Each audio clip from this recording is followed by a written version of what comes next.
Hey YouTube, I hope you're all going well.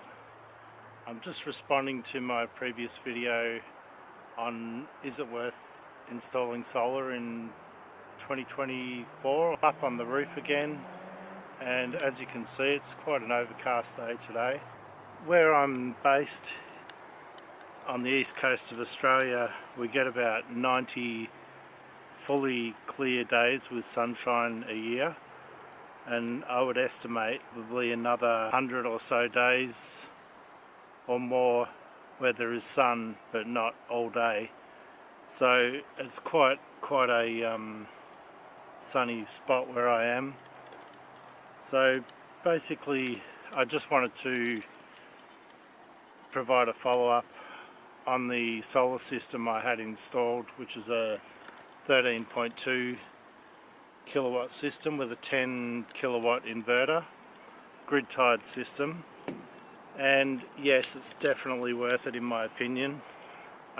Even more so in some situations, like if you work at home or have an EV, have a pool for instance, or a spa where you've got a sort of some high loads to cover.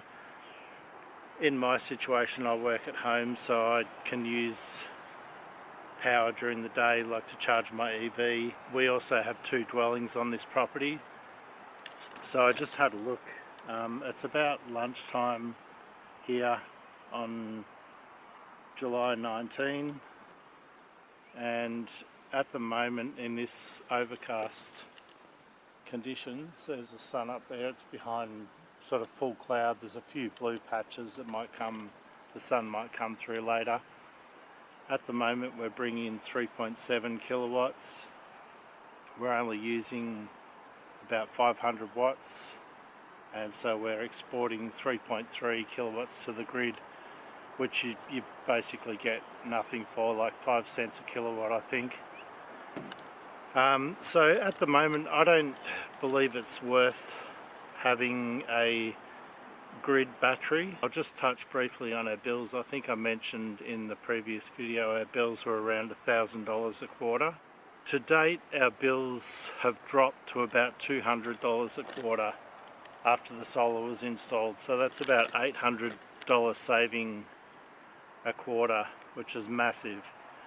So definitely worth them. We do have about 2 to 3 months where there's not as much sun through winter, which we're in at the moment.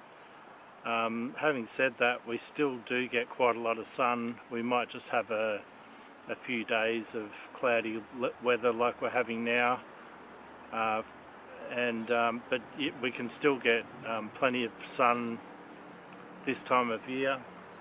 The sun's obviously a bit lower, so it's not impacting the panels as much, but still so worth having solar.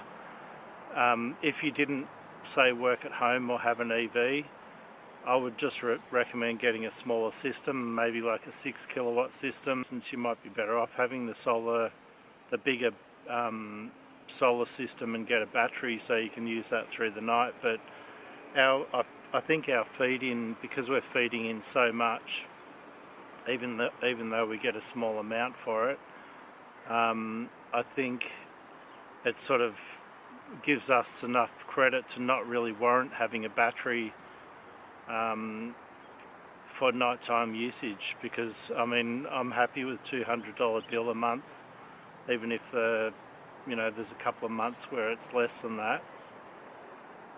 The other thing is I do have an EV now, so I want to charge that during the day. If I had a battery, I would be putting that power into the battery, and then I wouldn't be able to charge my car, so it kind of makes sense at the moment not to have a battery. However, you might have seen a short video I released recently where I'm setting up a small off-grid system with a 6 kilowatt hybrid inverter, which will be solely off-grid, and that's just to charge the EV if the grid is down. With an on-grid system, if the power goes out, it's dead. There's no power, no available power. So with the hybrid setup, I'll be able to use that to charge the EV. So even if it's enough to charge it for daily use, which is, which would be fine. Yeah, so anyway, just a bit of a recap. I hadn't really touched on that last video I put out about is it worth it. The answer is a resounding yes. Absolutely, get solar, get whatever you can, the biggest system you can get. If you think batteries are a good idea for you, go for that too. Yeah, I'll do a video on my EV soon, but that has been life-changing. I'll never go back to a petrol and ICE car again after having an EV, especially if you can charge at home and you have a decent solar system. My travel is basically free now. I don't pay for any travel, and EVs have such low running costs that it just totally makes sense to do that if that's something you're interested in. But yeah, anyway guys, hopefully we'll get a bit of sun later. Hopefully it's sunny where you are, and yeah, take care. See you later.